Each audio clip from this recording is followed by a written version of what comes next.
korang ni sebenarnya tak pandai nak shopping lah. Sebab apa Kenapa pergi bayar harga full retail price untuk sesebuah smartphone?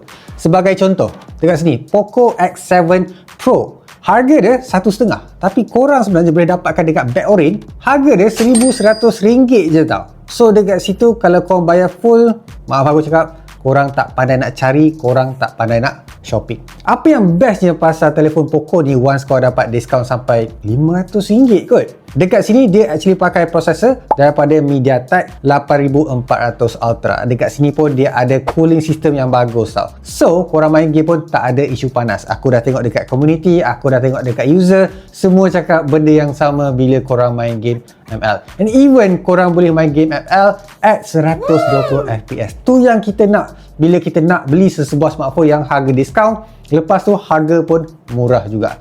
Apa yang korang patut tahu juga, bateri dia 6000 mAh. Tengok profile dia, nipis betul-betul kan.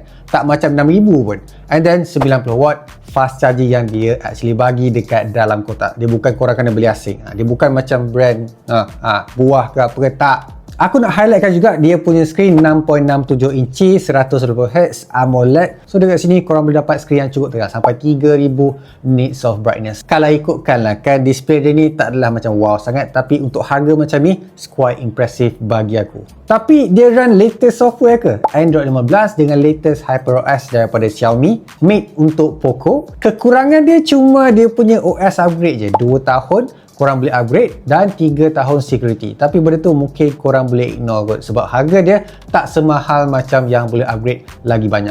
So lepas ni jangan cakap aku tak ajar lagi korang macam mana nak shopping dengan betul.